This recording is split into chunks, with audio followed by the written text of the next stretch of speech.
다시 부자와 살다 할 때 쓰는 활자를 써서 부활이라고 부릅니다. 예수님께서 사망의 권세, 어둠의 권세, 죽음의 공포를 이기시고 사망의 사슬, 죽음의 멍에를 깨뜨리시고 다시 사셨습니다.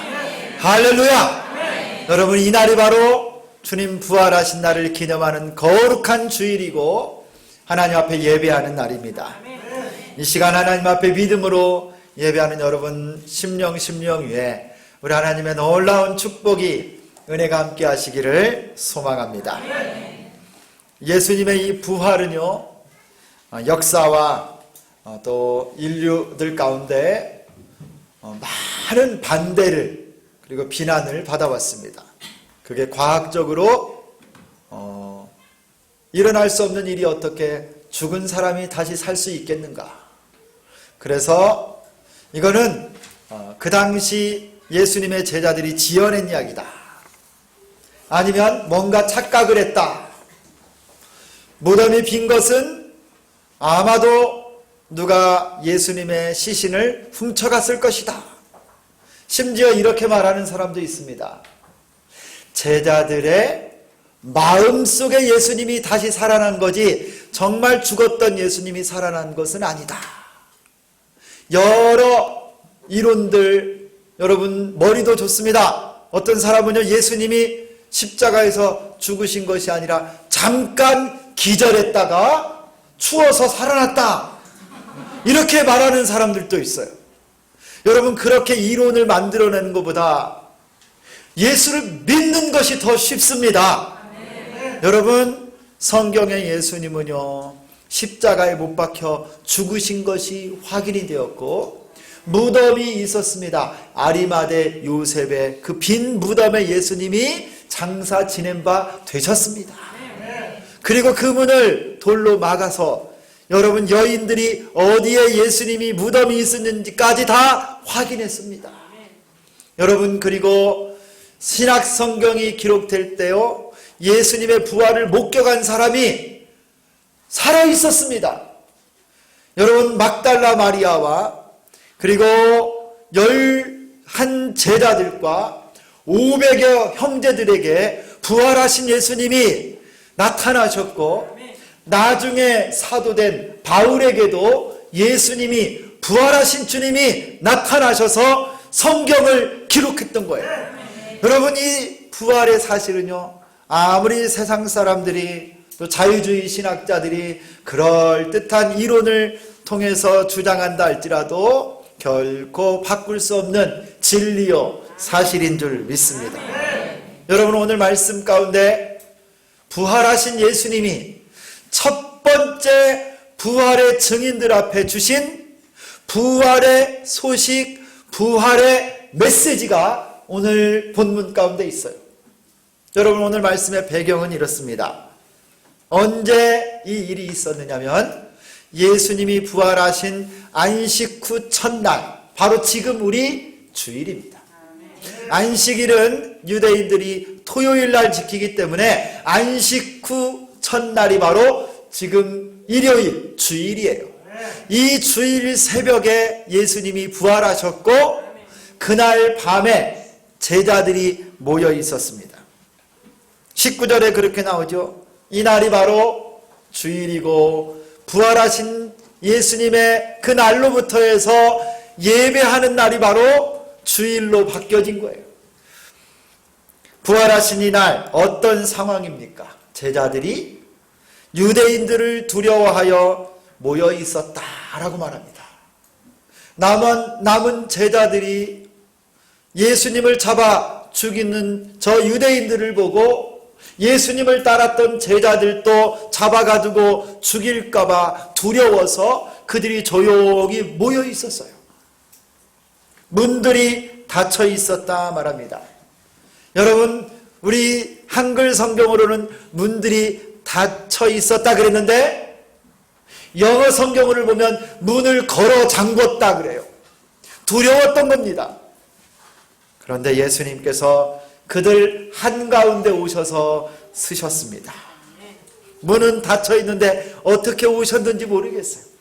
부활하신 신기한 몸으로 시간과 공간을 초월하여 부활하신 예수님이 제자들 가운데 오신 겁니다.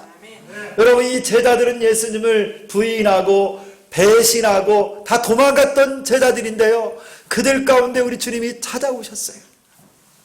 부활하신 예수님이 제자들에게 오셔서 그들에게 뭔가 메시지를 지금 주고 싶은 겁니다. 부활하신 예수님이 그들에게 하실 말씀이 있었어요. 이 부활의 메시지, 여러분 오늘 우리도 들을 수 있기를 소망합니다. 우리에게도 부활하신 예수님이 놀라운 부활의 새 소식을 전해주시기를 소망합니다. 여러분, 첫 번째 우리 주님의 부활의 메시지가 뭐냐면요, 19절과 21절에 반복되는데 이렇게 말씀합니다. 너희에게 평강이 있을지어다. 여러분 한번 따라서 하겠습니다. 평강이 있을지어다. 여러분, 부활하신 예수님은요, 지금 두려워하고 낙심하고 좌절하고 모든 것이 끝났구나, 철저하게 실패감을 맛본 그들, 유대인들이 그들을 잡아서 감옥에 가두고 죽일까봐 불안에 떨고 있는 그들 가운데 서셔서, 그들 가운데 오셔서 첫 번 입을 벌려 우리 주님이 하신 말씀이 뭐냐면 너희에게 평강이 있을지어다. 여러분에게도 이 평강이 있기를 축원합니다. 여러분, 이 말씀을 하고 예수님이 제자들에게 어떻게 하셨어요? 그 못 박힌 손과 창에 찔린 그 옆구리를 보여주셨습니다. 20절이에요. 제자들이 예수님의 손과 옆구리를 보고 어떤 반응이 나타나요? 기뻐하였더라 그래요. 여러분, 제자들은 예수님께서 못 박혀 죽으시고 창에 찔려 죽임당하신 것을 잘 알고 있습니다. 지금 눈앞에 서 계신 그분이 바로 그들이 사흘 전에 보았던 십자가에 못 박혀 죽으시고 창에 허리 찔려 피를 쏟으시고 죽으신 그분인 것을, 그 못자국난 상처와 옆구리를 보면서 그분이 사셨구나, 그분이 살아나셨구나, 이 사실을 확인하고 얼마나 기뻤는지 몰라요. 그 예수님이 다시 사셔서 우리 앞에 서 계시니 여러분 얼마나 감격스럽고 기쁘겠습니까? 여러분, 예수님은 부활의 첫 열매이십니다. 여러분, 부활이 뭐예요? 다시 사는 거예요. 죽었다가 다시 사는 것, 사망의 법칙을 깨트리고 생명의 주가 되시는 겁니다. 여러분, 인류 역사 이래 모든 인간들은 다 죽었어요.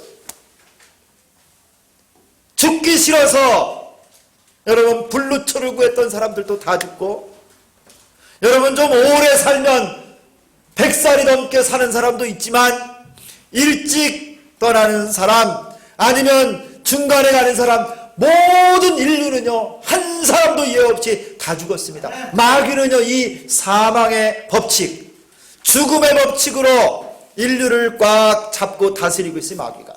그러나 예수님께서요, 예수님께서 생명의 주님이신 예수님이 이 마귀의 역사 이래 누구에게도 한 사람도 예외가 없었던 이 사망의 법칙을 깨뜨리시고 마귀가 던졌던 이 사망의 권세의 창을 부스러뜨리고 무덤에서 3일 만에 살아나셨어요. 할렐루야. 예수님이 살아나심으로 생명의 법이 이제 예수님과 예수님을 믿는 자들에게는 이 생명의 법이 적용되게 된 것입니다. 그러므로 여러분, 부활의 첫 열매이신 예수님 안에 거하는 자에게는 우리도 예수님처럼 다시 살 줄 믿습니다. 내 육신은 흙에서 왔으므로 호흡이 끊어지면 이 땅을 떠날 것이지만 우리 주님이 다시 오실 때 거룩한 몸으로 부활할 줄 믿습니다. 영적인 부활이 아니라 육적인 몸으로도 다 살아나는 거예요. 부활이 첫 열매이신 예수님을 따라 우리 모두에게도 이 부활이 적용됩니다. 예수님께서 제자들에게 평강을 선언하셨어요. 평강이 있을지어다. 여러분, 이 평강은 오직 예수님만이 주실 수 있습니다. 평안을 너희에게 끼치노니 곧 나의 평안을 너희에게 주노라. 내가 너희에게 주는 것은 세상이 주는 것과 같지 아니하니라. 너희는 마음에 근심하지도 말고 두려워하지도 말라. 아멘. 여러분, 이 평강을 예수님이 주십니다. 여러분, 이 평강을 받아 누리시기를 축원합니다. 두려움과 공포와 낙심과 절망으로 모든 문들을 닫아놨는데 사실은요, 이 제자들의 마음의 문이 닫혀진 겁니다. 그런 제자들에게 평강, 샬롬을 주신 거예요. 여러분, 이 평강은 다른 곳에서 얻을 수 없습니다. 내 속에 있지 않아요. 여러분, 예수님이 주시는 거예요. 여러분, 제자들에게 그 손과 옆구리를 보여주셨어요.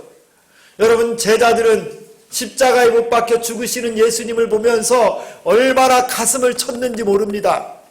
왜냐하면 주님을 모른다라고 부인하고 도망가 버렸기 때문에, 그 예수님 곁에서 지켜주지 못하고 우리 주님을 모른다라고 부인하고 떠나버렸기 때문에 그들은 슬픔 가운데 있었어요. 그러나 그 주님이 살아나신 것을 보고 놀라운 기쁨과 감격이 그들에게 있었던 겁니다. 여러분, 요즘은 참 평강을 찾아보기가 힘듭니다. 학생들이 학교에 못 가고 인터넷으로 개학을 했어요. 여러분, 유사일에 처음이에요. 처음. 인터넷으로 수업을 들으면 그게 뭐 수업이겠어요? 그냥 출석한 것처럼 하고 누워있는 애들도 있고 그냥 공부 열심히 안 한다고 그러더만요. 지금 이상해졌어요. 그 다음에 대학생들, 청년들이요, 취직 걱정, 결혼에 대해서요 얼마나 걱정을 하고 있어서 이렇게 해서 내가 밥이나 먹고 살까 걱정합니다. 평강이 없어요. 여러분, 나라가 지금 힘들어요. 경제가 여러분 꽁꽁 얼어붙어 있습니다. 여러분, 이 가게를 하시는 이 자영업자들은요 정말 팔이 달려요. 팔이 달려. 얼마나 힘든지 몰라요. 월세를 못 내고요, 어떻게 살아갈지 막막한 사람들이 한두 사람이 아니에요. 여러분, 국가도 위기고 어디에도 평강이 없습니다. 그런데 여러분, 이걸 해결하지, 그런데도 여러분 아무리 노력을 해도 이걸 해결할 수 있는 방법이 우리에게는 없습니다. 돈과 건강과 쾌락에서 평안을 찾으려고 노력해도 찾을 수 없는 거예요. 그럴수록 더 허무하고 허탈합니다. 진짜 평안은 예수님 안에 있습니다. 여러분, 왜 평안이 없습니까? 예수님께서 십자가에서 내 모든 문제를 해결해 주셨음을 믿지 못하기 때문에 그래요. 부활하신 예수님을 믿지 못하기 때문에 그렇습니다. 사랑하는 성도 여러분, 신자는 어떤 형편에 있든지 기뻐해야 될 줄 믿습니다. 이것이 하나님의 뜻입니다. 형편이 늘 좋고 순풍이 불어서만이 아닙니다. 답답한 일들이 없어서가 아니라 저 아람 군대가 여러분 엘리사와 게하시가 있는 이 도단성을 삥 둘러싸서 새카맣게 포위하고 있다 할지라도 그런데도 기뻐할 수 있어요. 하나님이 우리와 함께 계십니다. 부활하신 예수님이 우리와 함께 계십니다. 그 주님이 나의 하나님이시요 나의 주님이십니다. 그러므로 기뻐할 수 있습니다. 여러분, 예수님의 부활은 우리에게 패자 부활의 기회를 주십니다. 나는 주님을 배신하고 도망갔는데도 예수님께서 우리 가운데 다시 찾아오셔서 그 손과 옆구리를 보여주셨으며 내가 너의 구주다, 내가 너의 주인이고 내가 너의 예수다. 사랑하는 성도 여러분, 더 이상 두려워하지 말고 낙심하지 말고 예수님 바라보고 기뻐하시기를 축원합니다. 우리 예수님께 죄송할 거 없습니다. 그동안 신앙생활 조금 잘 못했다 할지라도 죄송할 거 없어요. 오늘 이 부활절이 우리에게 패자 부활의 계기가 됐다는 거예요. 여러분, 우리가 왜 넘어졌는지, 왜 쓰러졌는지 그것까지 예수님이 다 아세요. 베드로가 예수님을 3번 부인한 것, 그것도 우리 주님이 다 이해합니다. 예수님이 부활하심으로 상황을 완전히 바꾸어 주셨습니다. 할렐루야. 역전시켜 주셨습니다. 예수의 부활이 터닝 포인트입니다. 예수의 부활이 전환점입니다. 슬픔과 고통, 낙심과 두려움에서 기쁨과 감사로, 소망과 담대함으로 방향이 바뀌었습니다. 할렐루야. 물꼬가 바뀌었어요. 여러분, 기뻐하십시오. 감사하십시오. 우리 주님이 주시는 평강이 여러분의 심령과 가정과 인생 가운데 함께 하시기를 축원합니다. 여러분, 예수님 믿고도요, 기쁨이 없는 사람들은요, 이거 좀 뭔가 문제가 있는 분들이에요. 여러분, 예수님과 기쁨은 함께 하십니다. 예수님이 기쁨의 근원이시거든요. 여러분, 웃으며 살기를 소망합니다. 얼굴이 밝아져야 돼요. 여러분, 마스크를 써서 제가 확인을 잘 못하겠는데 좀 웃으세요. 그러면 눈꼬리가 이렇게 쫙 이렇게 되는 거예요. 웃어야 돼요. 예수의 기쁨이 내 안에 있으면 어떻게 여러분 우리가 짜증내고 불평하고 여러분 그렇게 살 수가 없는 거예요. 예수님이 내 안에 계시면요, 세상 누구도 알 수 없는 기쁨이 내 안에 있어요. 여러분, 짜증내고 찡그리고 우울하게 있지 마시고 찬송을 부르세요. 콧노래도 좋습니다. 부활하신 예수님이 나와 함께 계십니다. 그분이 나의 구주이시고 생명의 주인이십니다. 너희에게 평강이 있을지어다. 주님 주시는 부활의 생명, 이 평안으로 말미암아 기뻐하고 감사하는 여러분 될 수 있기를 축원합니다. 우리 21절을 보면, 우리 다 같이 21절을 한번 읽겠습니다. 두 번째 메시지가 이 안에 있습니다. 21절입니다. 시작. 예수께서 또 이르시되 너희에게 평강이 있을지어다.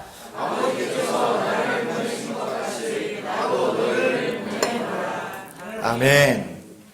여러분 한번 따라서 하겠습니다. 나도 너희를 보내노라. 여러분, 지금까지 예수님을 따라왔던 제자들은요, 예수님께서 십자가에 못 박혀 죽으시고 무덤에 장사되는 것을 보고 나서 완전히 낙심했어요. 완전히 절망했습니다. 아버지와 형제, 배도 그물도 다 버려두고 예수님을 따라가지 않았어요. 여러분, 마태 같은 사람은 세금을 걷던 세리였는데 그 세관 자리, 여러분 지금도 세무서 공무원들 직장 좋지 않아요? 그때 세리는요, 로마 정부의 지원을 받는 사람이야. 아주 기가 막힌 자리입니다. 그거 놓고 예수님을 따랐어요. 그런데 모든 것 다 버리고 예수님만 따랐는데 그 예수님이 힘없이 죽으셨어요. 이제 모든 것이 다 끝났다고 생각했어요. 여러분, 이런 절망이 어디 있습니까? 집도 배도 그물도 아버지도 형제도 다 버려두고 예수님 따랐는데 그 예수님은 십자가에서 힘없이 죽으셨으니 이제 무슨 소망이 있고 어떤 꿈이 있겠어요? 앞으로 무엇을 하고 어떤 인생의 목표와 꿈을 가지고 살아야 될지 막막했습니다. 마치 여러분, 요즘 코로나 때문에 대기업들도 여러분 저 항공사들이 문 닫게 생겼대요. 그 중에 어떤 여러분이 항공사에 오랫동안 취직을 하고 싶어서 준비했던 사람들이 취직을 했는데 여러분 자리에 발령이 나지를 않는 거예요. 그리고 이 회사가 문을 닫게 생겼어요. 이거하고 똑같은 거예요. 예수님을 3년 반 동안이나 제자들이 따라다녔는데 우리 주님이 십자가에 못 박혀 죽으셨으니 다 끝난 거 아니에요. 오늘 본문에 제자들이 있는 곳이 문을 닫았다고 했습니다. 유대인을 두려워해서 문을 닫았지만 사실은 그들의 마음의 문도 닫혀버린 겁니다. 그래서 여인들이 예수님의 빈 무덤을 보고 전해주는 말에도 그들은 믿을 수가 없었어요. 무슨 주님이 살아? 베드로와 요한도 빈 무덤을 보고 예수님이 다시 살아나셨을 것이라고는 상상도 못했습니다. 그만큼 절망하고 마음의 문이 닫혀버린 거예요. 그런데 바로 그 절망 중에 예수님께서 제자들 가운데 서셔서 말씀하십니다. 아버지께서 나를 보내신 것 같이 나도 너희를 보내노라. 부활하신 예수님께서 제자들을 온 세상에 파송하고 있는 겁니다. 저 세상에 하나님 나라의 복음을 전하라고, 약하고 병든 자들을 치료하고 하나님의 사랑을 전하고 이 제자들에게 새로운 사명을 맡기고 계신 거예요. 여러분, 이 순간 제자들의 인생이요, 무가치한 인생에서 가치가 있는 인생으로 바뀌게 되고요, 의미 없는 인생에서 의미가 있는 사람으로 그들이 바뀌어진 겁니다. 내가 너희를 세상에 보내노라. 부활의 예수님이 제자들에게 새로운 꿈과 사명을 주신 겁니다. 여러분, 우리에게도 이 놀라운 사명과 인생의 가치를 깨닫게 주시는 축복이 있기를 소망합니다. 부활하신 예수님을 만나야 됩니다. 예수님 안에 새로운 꿈과 소망이 있습니다. 여러분, 여기 21절에 보내다라고 하는 이 말은요, 임무를 맡겨서 사자를 파송한다라고 하는 의미입니다. 부활하신 예수님이 제자들에게 하나님 나라의 일꾼으로 사명을 맡겨서 온 세상에 파송하고 있는 거예요. 파송. 내가 너를 사용한다, 베드로야. 요한아, 내가 너를 쓰겠다. 도마야, 내가 너를 사랑하여 너를 사용한다. 이 의미인 것입니다. 사랑하는 성도 여러분, 우리 주님께서, 부활하신 예수님께서 여러분에게 새로운 꿈과 새로운 사명을 주시고 여러분을 사용하시고 축복하시기를 소망합니다. 여러분을 통해서 우리 주님이 놀라운 일을 하실 줄 믿습니다.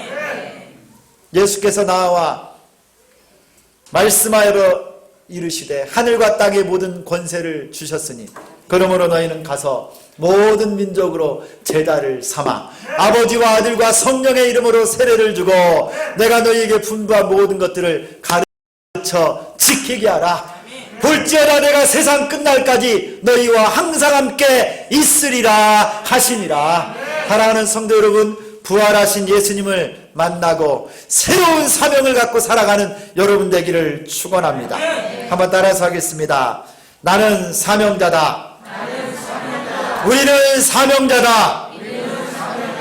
여러분이 여러분 가정의 사명자이고 선교사입니다. 여러분이 여러분 직장의 선교사입니다. 학교와 이웃 가운데 복음의 사명자, 예수의 증인, 선교사와 같이 사는 놀라운 축복이 있기를 소망합니다. 우리 22절도 같이 한번 읽겠습니다. 세 번째 부활의 메시지가 있습니다.